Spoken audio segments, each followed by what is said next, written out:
Африканское солнце еще только начинало свой медленный подъем над горизонтом, окрашивая бескрайние просторы Серенгети в нежные оттенки розового и золотого. Воздух, пока еще прохладный после ночи, был наполнен ароматами сухой травы, дикого шалфея и далекой влаги от пересыхающих водопоев. В это время мир казался безопасным и вечным. Маленький носорог, которого исследователи парка называли «кито», что на суахили означает «драгоценный камень», неспешно следовал за своей матерью, огромной самкой по имени Зола. Зола была настоящей крепостью из плоти и кости. Ее серая шкура напоминала древнюю броню, иссеченную шрамами от колючих кустарников и времени. Она была воплощением спокойной силы. Ее массивный рог был грозным предупреждением для любого, кто осмелится подойти слишком близко. Кито, которому едва исполнилось 5 месяцев, был полной противоположностью своей матери. Игривый, неуклюжий и бесконечно любопытный, он видел в каждом кусте потенциального друга или новую загадку. Его кожа еще не огрубела до конца, а на месте будущего рога красовался лишь небольшой бугорок. В это утро Зола нашла особенно сочную полосу зелени в низине. Она погрузилась в еду, ее огромные челюсти мерно перемалывали жесткие стебли. Она знала, что Кито рядом. Она чувствовала его запах и слышала его неловкое сопение. Но природа любит играть злые шутки именно в моменты абсолютного спокойствия. Кито привлекло нечто необычное. Крупное, переливающееся всеми цветами радуги, бабочка вспорхнула прямо у него перед носом. Он фыркнул, пытаясь поймать ее, и сделал шаг в сторону. Бабочка отлетела чуть дальше, к густым зарослям акации. Малыш, забыв о предостережениях матери, последовал за ней. Один шаг, второй, 10. Высокая трава, которую называли ватслановьей, быстро скрыла маленького носорога из виду. Он не понимал, что каждый метр отдалял его от защиты. Для него это была игра. Для саванны это было начало охоты. Когда бабочка окончательно скрылась в вышине, Кито остановился. Он огляделся вокруг и внезапно осознал, что мир стал непривычно тихим. Звук мерного жевания матери исчез. Птицы, которые только что оглушительно кричали в ветвях, замолкли, словно по команде. Воздух стал тяжелым, почти осязаемым. Маленькое сердце Кито забилось чаще. Инстинкт, дремавший в его генах миллионы лет, внезапно проснулся и закричал об опасности. Он почувствовал запах, который не был похож на запах травы или дождя. Это был тяжелый, мускусный запах хищника. Из высокой травы сначала показались уши, увенчанные черными кисточками, а затем холодные, янтарные глаза. Первая львица вышла на открытое пространство, двигаясь бесшумно, словно призрак. За ней появилась вторая, третья. Это был прайд сломанной скалы. Опытные охотники, которые знали, как разделять и побеждать. 8 взрослых львов, 5 львиц и 3 молодых самцов, жаждущих доказать свою силу. Они окружили малыша идеальным кольцом, сужая его с каждым шагом. Расстояние между ними сокращалось. 10 метров, 7, 5. Кита замер. Его ноги дрожали, но он не побежал. Он знал или чувствовал, что бегство только ускорит финал. Вместо этого он сделал то, чего львы никак не ожидали от такой легкой добычи. Кито опустил голову, подражая позе взрослых носорогов, и издал короткий, резкий звук, похожий на свист и фырканье одновременно. Он ударил копытом о сухую землю, поднимая облако пыли. Старшая львица, вожак Прайда, сделала ложный выпад. Она ожидала, что детеныш в панике повернется спиной, открывая беззащитную шею. Но Кито, ведомый чистым адреналином, бросился вперед. Его маленькое тело, весившее уже добрую 100 килограммов, врезалось в плечо хищницы. Он попытался боднуть ее своим зачатком рога. Львица отпрянула, скорее от удивления, чем от боли.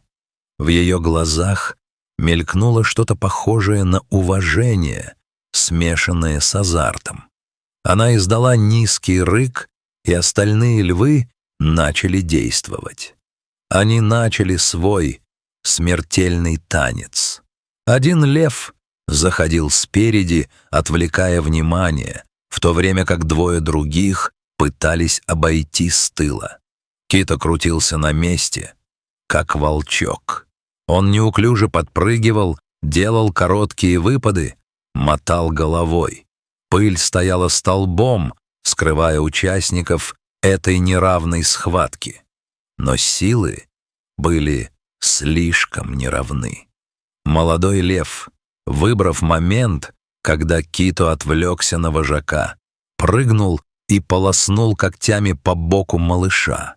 Тонкая кожа лопнула, и на серый бок брызнула ярко-алая кровь. Кито вскрикнул. Это не был просто звук боли. Это был призыв.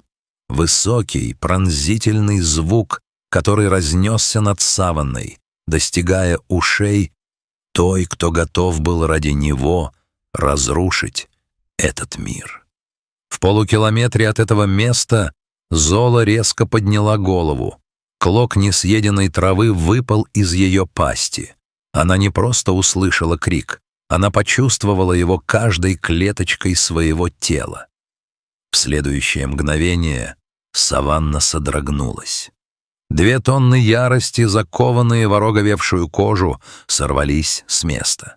Зола не просто бежала, она летела, развивая скорость, невероятную для ее габаритов. Кусты акации разлетались в щепки, сухая земля стонала под ее ногами.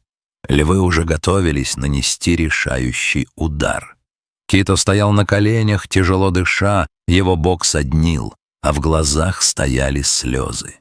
Вожак Прайда припала к земле, готовясь к прыжку на загривок, и в этот момент земля под лапами хищников задрожала по-настоящему. Зола ворвалась в круг, как живой таран. Она не стала тратить время на предупреждение. Своим мощным плечом она отбросила одного из молодых львов так, что тот пролетел несколько метров и врезался в ствол дерева. Ее огромный рог пронесся в сантиметре от морды вожака Прайда, заставив ту в ужасе отпрыгнуть. Она встала над своим сыном, закрывая его своим массивным телом от всего мира.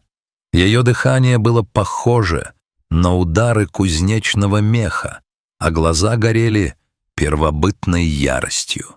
Она не просто защищала, она вызывала весь Прайд на бой. Львы, однако, не собирались так просто сдаваться. Голод и инстинкт стаи гнали их вперед. Они знали, что взрослый носорог — опасный противник, но 8 против 1 — это были шансы, которые они готовы были принять. Хищники рассредоточились. Они начали кружить вокруг Золы, пытаясь найти брешь в ее обороне. Каждый раз, когда одна львица делала выпад, Зола поворачивалась к ней рогом, Но в этот момент другой лев пытался подобраться к Кито с другой стороны. Малыш, видя решимость матери, тоже не остался в стороне. Когда один из смелых львов подошел слишком близко, пытаясь укусить его за заднюю ногу, Кито резко развернулся и со всей силы ударил хищника лбом прямо в чувствительный нос. Лев обиженно взвизгнул и попятился, тряся головой. Эта маленькая победа дала им еще несколько драгоценных секунд. Но львы становились все наглее. Они понимали, что Золо не может атаковать всех одновременно. Ситуация становилась критической. Но внезапно звуковой фон саванны снова изменился. К тяжелому дыханию животных и рычанию добавился новый гул, низкий, вибрирующий, идущий из-под самой земли. На горизонте показалась стена пыли. Стадо. Остальные члены группы Золы, услышав шум битвы, спешили на помощь. 5 взрослых носорогов неслись плотным строем, как танковая колонна. Это было зрелище, способное заставить отступить даже самого голодного хищника. Когда стадо носорогов окружило Золу и Кито, создав непробиваемую стену из рогов и мощи, львы поняли — охота окончена. Они начали медленно отступать, недовольно рыча и оглядываясь. Но тут в игру вступил третий фактор. Послышался резкий, неестественный для этих мест звук — рокот моторов. 2 открытых джипа рейнджеров, патрулировавших этот сектор, вылетели из-за холма. Для животных люди на машинах всегда были чем-то непонятным и пугающим. Для львов это стало окончательным сигналом к бегству. Прайд скрылся в густой траве так же быстро, как и появился.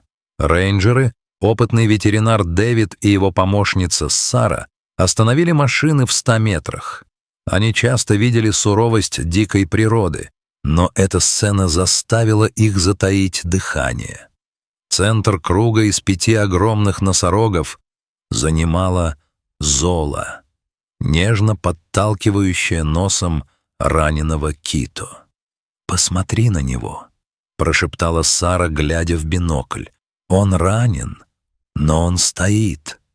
Настоящий боец». Дэвиду нужно было действовать быстро, но осторожно. Мать-носорог в таком состоянии не подпустила бы к себе даже Бога. Им пришлось использовать дистанционные транквилизаторы для Золы, не чтобы усыпить, а чтобы просто успокоить ее на время, достаточное для осмотра малыша. Процесс лечения был напряженным. Пока Зола находилась в полузабытии под действием легкого седативного, стадо стояло неподалеку, настороженно наблюдая за людьми. Дэвид быстро промыл рану на боку Кито. «Когти задели только верхние слои мышц», — констатировал он, накладывая специальный антибактериальный спрей. «Через пару недель и шрама не останется». Удивительно, как он не потерял сознание от болевого шока. Кито стоял смирно, словно понимая, что эти двуногие существа не причинят ему вреда. Он только тихо сопел и косился на свою спящую мать. Рейнджеры также ввели ему витамины и антибиотики длительного действия. Когда препараты закончили вводить, люди быстро свернули оборудование и отъехали на безопасное расстояние. Через 15 минут Зола встряхнула головой, приходя в себя. Первым делом она коснулась носом Кито. Почувствовав запах лекарств, она сначала фыркнула, но, увидев, что ее малыш бодр и рана больше не кровоточит, успокоилась. Солнце начало опускаться за горизонт, окрашивая небо в невероятные пурпурные и фиолетовые тона. Огромный диск светила словно коснулся вершин далеких гор. Стадо медленно тронулось в путь. Впереди шли вожаки, за ними зола, а прямо у ее ног, почти касаясь ее бока, прихрамывал Кито. Его походка уже не была такой беззаботной, как утром. В ней появилась новая тяжесть, новая уверенность. В этот день он перестал быть просто детенышем. Он стал частью вечного круга жизни саванны. Он узнал, что мир может быть жестоким, но он также узнал цену верности, силу любви и мощь единства. Ночь опустилась на Серенгети. Под светом огромной африканской луны стадо носорогов достигло водопоя. Кито пил прохладную воду рядом с матерью, и его отражение в спокойной глади озера казалось ему самому чуть крупнее, чем вчера. Далеко в траве все еще светились янтарные глаза львов, но сегодня они искали другую, менее защищенную цель. Саванна — это место, где ошибки стоят жизни, но где мужество вознаграждается правом увидеть следующий рассвет. Кито уснул под защитой огромного тела Золы. Ему снились бабочки, но теперь он знал, прежде чем бежать за красотой, нужно убедиться, что за спиной есть те, кто превратит твой страх в победу. И в тишине африканской ночи казалось, что сами звезды одобряюще подмигивают маленькому герою, который доказал, что даже в самом маленьком сердце может биться дух великого воина.